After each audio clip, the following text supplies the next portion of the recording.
Game development is hard. In no universe could I possibly put numbers into a computer and make a little pink guy jump about without also potentially being flagged as a national security risk. Jesus Christ. That's Jason Bourne. It's a modern kind of alchemy, and while you should never trust a warlock, bloody warlocks, game developers are basically magic wielders. But today's games were made by developers who were punching way above their weight class. Whether that's down to the mechanics they pioneered, the scale of the game despite their own scale, or just the wild swings they took. Some of them did end up like Johnny Knoxville versus Butterbean though. But hey, look on the bright side.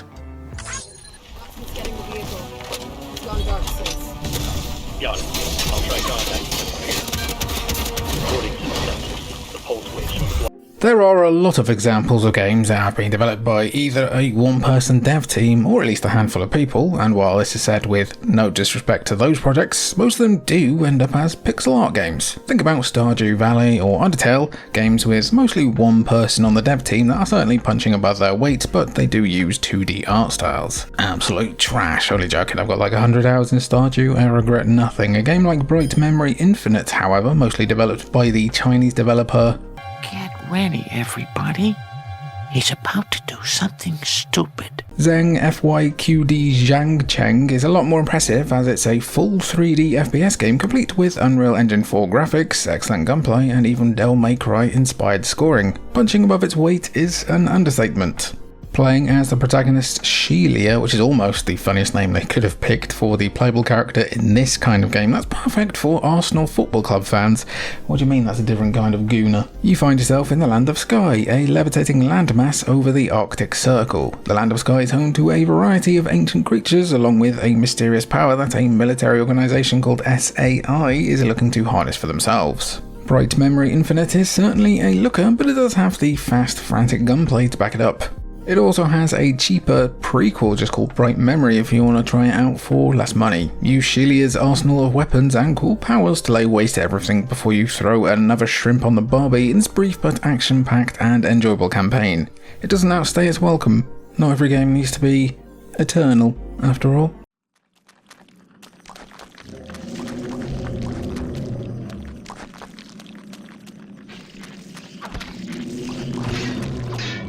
Going from a game developed by one Chinese dude to a game developed by Silicon Knights in the early 2000s when they were at the peak of their powers is certainly a bit of a jump. At that time they certainly had the talent and the manpower to compete with the big boys, as evidenced by their incredible work on Blood Omen: Legacy of Kain. Ooh, what a whipper. Remaster that next please. But that was 6 years before the release of Eternal Darkness, Sanity's Requiem, and Silicon Knights hadn't developed or published anything in that time. Silicon Knights needed to make a huge mark with their next game in order to stay relevant, or, well, alive, and they aimed for the biggest dogs in the yard by making a horror game to surpass Resident Evil.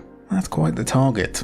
The result, Eternal Darkness, could arguably be described as one of the most ambitious horror games ever made. The plot alone is a bonkers take on Lovecraftian horror, complete with a time-hopping, perspective-shifting approach to storytelling, while the game's approach to losing your sanity leads to some hilarious and terrifying conclusions. Being told the demo is over when playing a full-priced game, or that the game was prematurely over to bait a sequel, both deserve to be in the Fourth Wall Break Hall of Fame. It is a real shame that Silicon Knights' well-documented legal troubles will likely mean we'll never see this game again, as Eternal Darkness really punches above its weight class for there being 12 different playable characters and multiple story paths, a whole decade before Capcom would bring 6 characters and 4 story paths in, Resident Evil 6? Checking the fact that it was originally set for the Nintendo 64 before a last-minute scramble that required close to a remake of the game, and 9/11 making them completely rewrite one of the characters, and it's nuts what a team of roughly 50 people pulled off here. Silicon Knights did also make this fun, but ultimately kind of broken remake of the first Metal Gear Solid for GameCube that I will defend until I no longer like cheesy bollocks, and that'll be the day I die. So yeah, Stardew Valley and Undertale, I think pretty much everyone knows about their one-man development stories by now, so putting them in here would feel a bit, I don't know, boring, maybe a bit boring. But do you remember this next game made by just one guy? I remember it fondly on my Vita. Rest in peace. Vita means strife, apparently.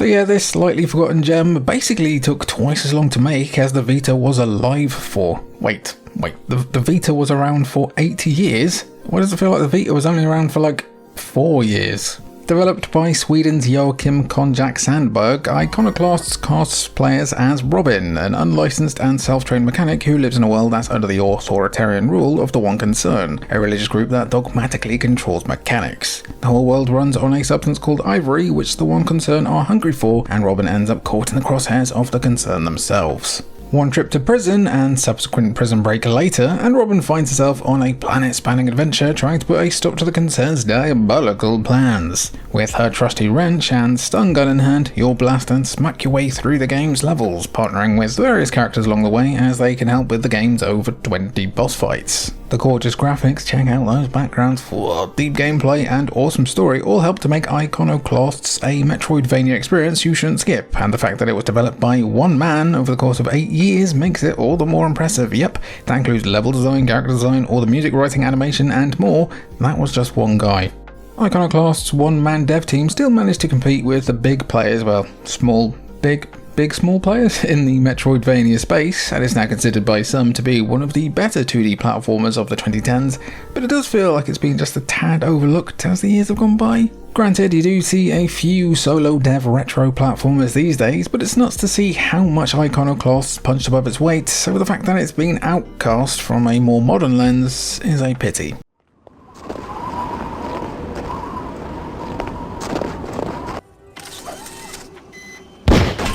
Well. Trying to develop an open-world 3D sci-fi RPG is hard enough in this day and age, so developing one back in the mid to late 90s when the genre was still finding its feet and game development was somehow 100 times more volatile than trying to move a single image in Microsoft Word was practically unheard of. Even just attempting that ridiculous feat as a relatively untested development team is genuinely astonishing, but that's what the guys at Appeal did when they developed the original Outcast for PC in 1999. Sure, they might have had some weight behind them, with Infogrames acting as publisher for Outcast during their more successful and prolific periods, but the idea of creating an open world game on the scale of Outcast back then was ambitious, to say the least. As the impeccably named Cutter Slade, that's a good name. Good name. You've been stuffed into a spaceship and sent off to the planet Adelpha with a group of scientists, but the ship and probes have been separated, leaving Cutter stranded alone on this alien planet. Across the open world, Cutter has to work with the native species, the Talon, in order to try and repair the probes, learn what happened, and figure out how to get back to Earth. Outcast even had a full reputation system in play, with the Talon changing how they treat Cutter depending on his actions, and there was a full combat and stealth system so players could choose how to approach things, and the results led to a very well received RPG that was way ahead of its time, with tons of technical stuff that I'm way too dumb to explain. Something about height map engines and bump engines? I don't know. Outcast could have taken all the bumps in the world, however, and it still wouldn't have helped it sell that well. And unfortunately, Appeal went bankrupt before they could make their sequel. They must have thought they got it, but got it just don't get it until there's nothing at all. But hey yo, Outcast did get a remaster eventually and that full-fledged sequel, so it worked out in the end. Guess good ideas are immortal.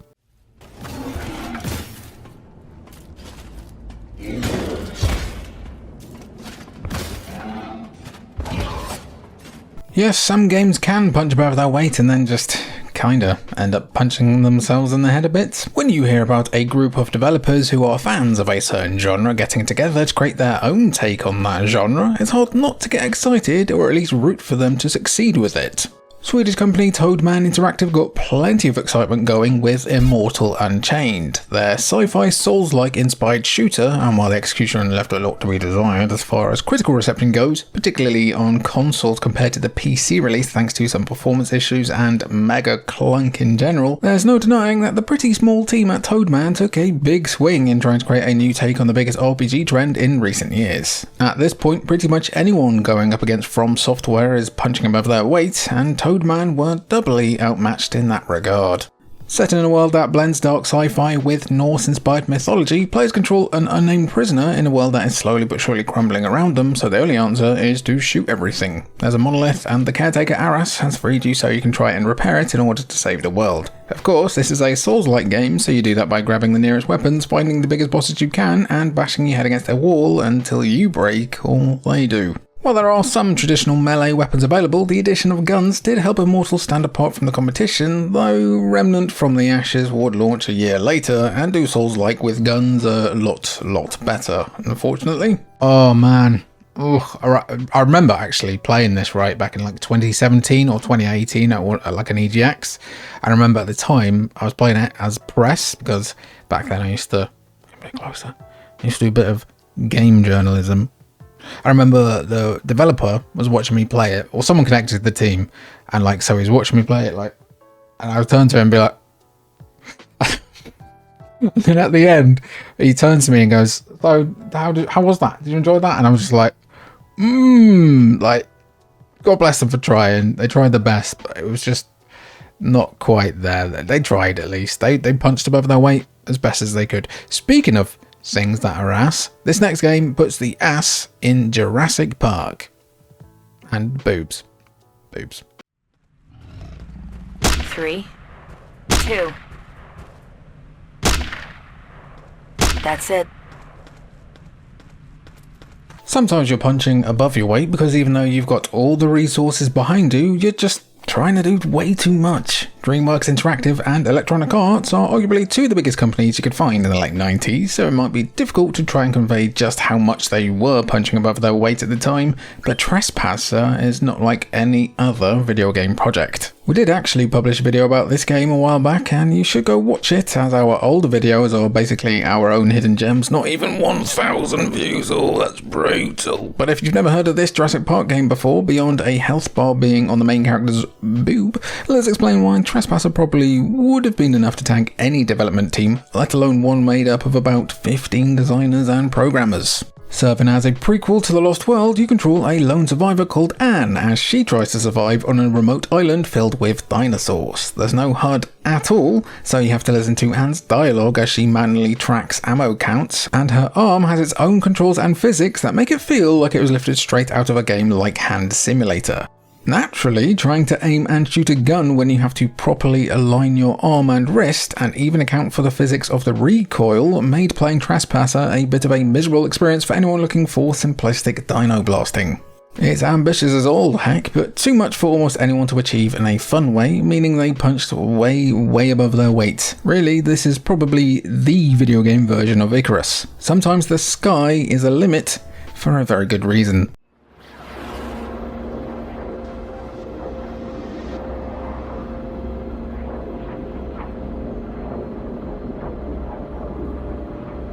Speaking of attempting way too much, HaloJones' relatively diminutive team stating in the mid-2010s that they are going to give players a procedurally generated universe that players can explore to their heart's content was a big ask. It'd be a big ask for a massive, well-organised dev team, but a few folks from the UK, where we have our legally mandated tea breaks every hour, yeah, not happening. The fact that No Man's Sky managed to launch at all is still a bit staggering, but as you likely don't need reminding at this point, No Man's Sky wasn't exactly stellar at launch. Promises and ideas that were mentioned during the pre-release hype never materialised or were janky as hell, leaving everyone pretty disappointed when the game finally arrived.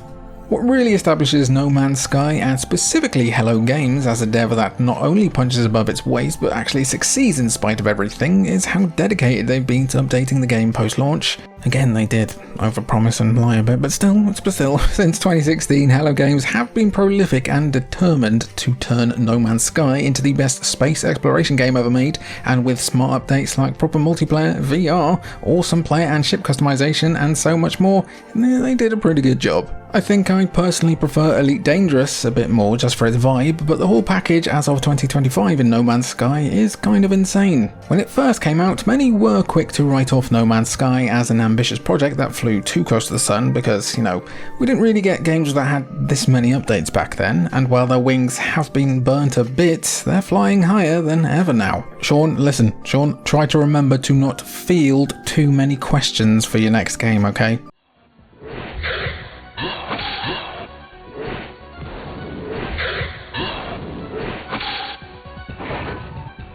We established earlier in the episode that trying to compete against modern From Software is an uphill struggle, but even early From Software were punching above their own weight too. They were punching above themselves? Is that? Yes, that makes sense. Consider, if you will, Kingsfield. Not Kingsfield as it is known in the West, which was actually the second Kingsfield game, but the original release from 1994 that was exclusive to Japan.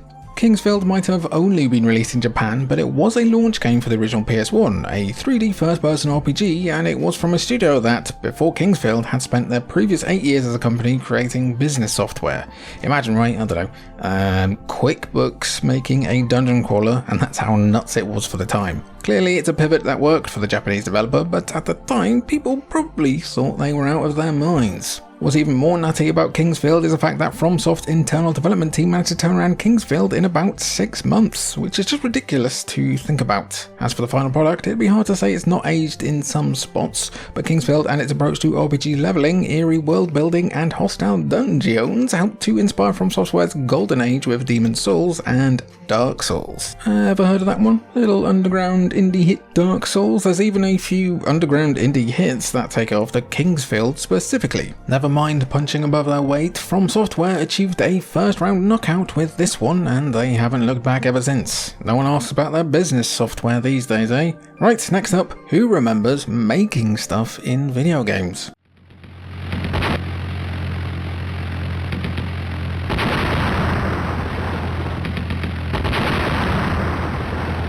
Do you remember those console games like MTV Music Generator and the like that were all about trying to get kids into music production at a basic level? There's a case to be made. Stunt Island was that, but for budding filmmakers in the early 90s, as the game was marketed as the stunt flying and filming simulation, providing players with their own personal sandbox modelled after an area in Southern California. Sure, it was published by those indie upstarts, Disney, but compared to some other projects from them, Stunt Island's more modest dev team feels like a lightweight. Granted, it is not a looker today, and has more jagged edges than Adam Copeland at an Alanis Morissette concert, but 3D simulation games in 1992 weren't exactly photorealistic, to say the very least. In Stunt Island's defense, photorealism wasn't quite the aim. Stunt Island is split into 2 modes, with Stunt Coordinator giving you 32 pre-made stunts to complete and earn various rankings in, but where the game comes alive is with its set design and editing room. Here you can place various cameras, props, explosion triggers and more before running through your own flight stunt. Once you're finished, you can then hit the editing room to splice footage together and add sound effects and music to create your own movie. Putting tools like this into more accessible hands is always a good thing, and honestly, there should be more games like Stunt Island in the future. Yeah, a while back we lost stuff like track editors and leveled editors in games, didn't we? And really, it's a shame. There's not a lot of like mainstream, not really actually, a lot of mainstream games that let you be creative anymore. I feel like, we had Doom the Dark Ages recently, and not only did it not have enough to it to do it after, but it's another one that didn't have snap map in it. I loved that in Doom 2016. Let's get more of that back in our games. And ultimately, because it just didn't have much in it, the Dark Ages, while a good game, just feels like the old games dwarfed it in terms of value.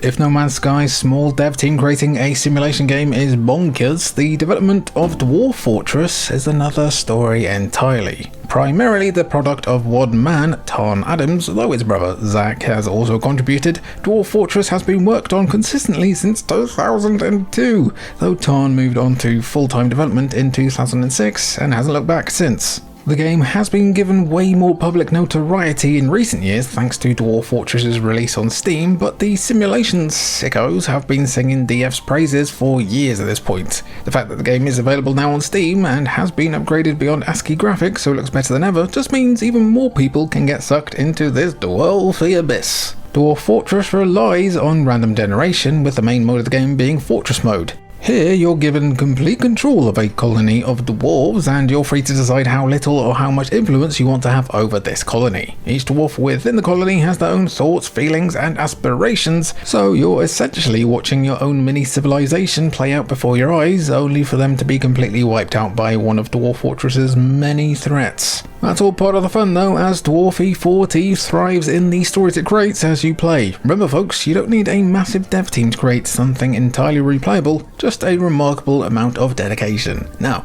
can you be dedicated to make it through the outro? Let's find out. Outro gang, those are some games that took some swings, and not all of them landed, but we're glad they took swings, because basically, taking swings is how stuff gets made. If I keep talking about swings, I'm going to sound like a monkey or a gorilla or some kind of sex pervert if I keep going on like this. Which video game swinger do you think needs more recognition for just punching above its weight? Be sure to drop your comments down below. I've been Jimmy for Cultured Vultures. It's been good to have you, and thanks for watching. Bye.